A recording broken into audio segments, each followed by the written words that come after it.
Bom, você vai conhecer agora um mercado em que o Brasil tem tudo para ser disparado número 1 do mundo. Um potencial de bilhões e bilhões de dólares por ano, milhares e milhares de empregos, além de preservação da natureza. É o crédito de carbono, economia verde que temos para dar e vender. Mas o Brasil ainda está engatinhando nesse negócio. Veja agora na reportagem especial do Edgar Maciel. Essa é a Arábia Saudita, país riquíssimo em petróleo. São mais de 300 bilhões de barris, a maior reserva do mundo e o grande motor da economia árabe. E se eu te disser que o Brasil tem o mesmo poder econômico do que o petróleo dos sauditas? Num mercado bem diferente, é claro. Para não dizer invisível, é o mercado de carbono. Mas nosso país está bem longe de aproveitar todo o seu potencial. E para saber o porquê, a gente precisa primeiro entender como ele funciona. É um comércio que gira em torno do CO2, o famoso dióxido de carbono, o principal responsável pelo aquecimento global. Só em 2021, o mundo inteiro emitiu 34 bilhões de toneladas na atmosfera. Essa poluição ajuda a deixar a Terra cada vez mais quente. A Europa, em 2022, tem sentido na pele as mudanças climáticas.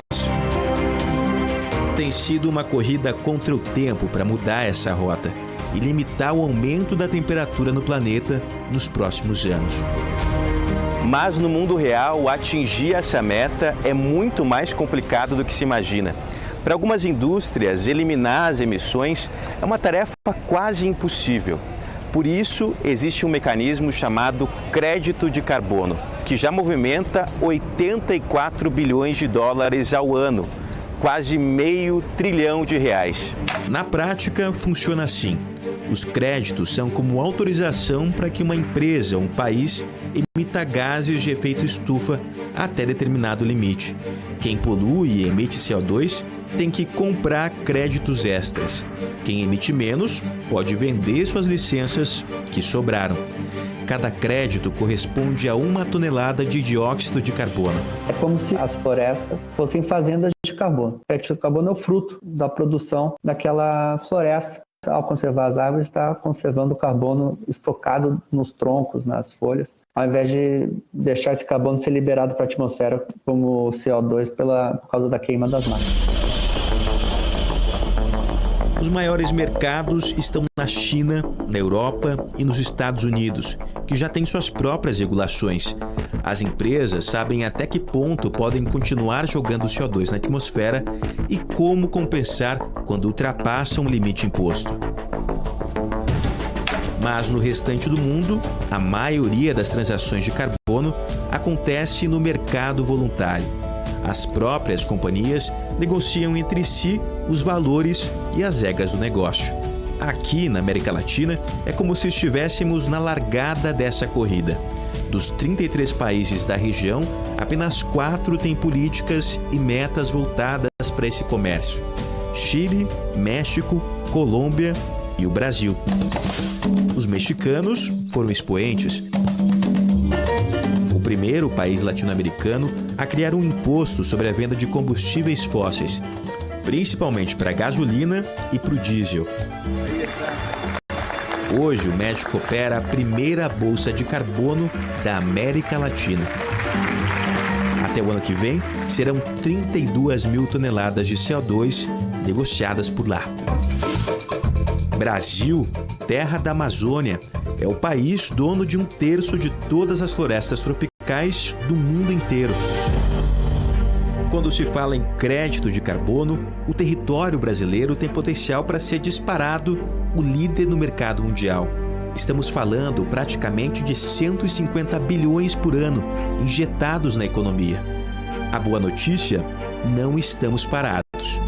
São 20 milhões de créditos negociados por ano, mas falta muito para que essa economia verde renda frutos e não seja subutilizado. A gente hoje em dia certifica na casa de um pouco mais, entre 1% e 2% do que a gente pode certificar. Então, o potencial nosso como país é para multiplicar em 60, 70, bobear até 100 vezes do que a gente certifica atualmente. Esse mapa da Embrapa mostra as mais de 5 milhões de propriedades rurais espalhadas pelo país. São mais de 218 milhões de hectares com mata nativa e preservada. Terras que, somadas, valem mais de 2 trilhões de reais. Um território que, mantendo as árvores em pé, pode ser explorado pelo mercado de carbono. Mas ainda é preciso quebrar barreiras. Ainda tem uma disparidade entre o que ele ganharia produzindo nessa área e o que ele está recebendo por preservar o meio ambiente. Um valor muito volátil. Algumas iniciativas pagam valores acima dessas propostas, mas a grande maioria delas paga muito abaixo a ponto de não estimular o produtor rural a aderir a alguns desses programas. Os números pelo mundo já mostram uma mudança. O mercado europeu, por exemplo, começou 2021 negociando a tonelada de CO2 a 20 euros, pouco mais de 100 reais. O preço terminou julho de 2022 na casa dos 78 euros, 400% de crescimento. Em maio, o governo federal publicou um decreto para criar o mercado brasileiro regulado, mas ainda falta definir quais serão as regras, as metas e delimitar como as empresas e os produtores vão poder atuar.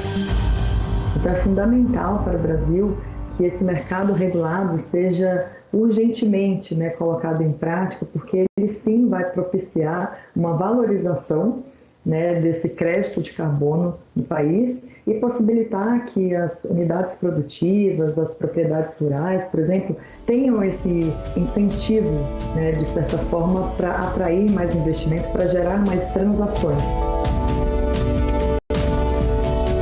Na próxima reportagem, você vai ver como as empresas já operam neste mercado no país e conhecer um dos maiores vendedores de carbono do mundo, direto da Amazônia.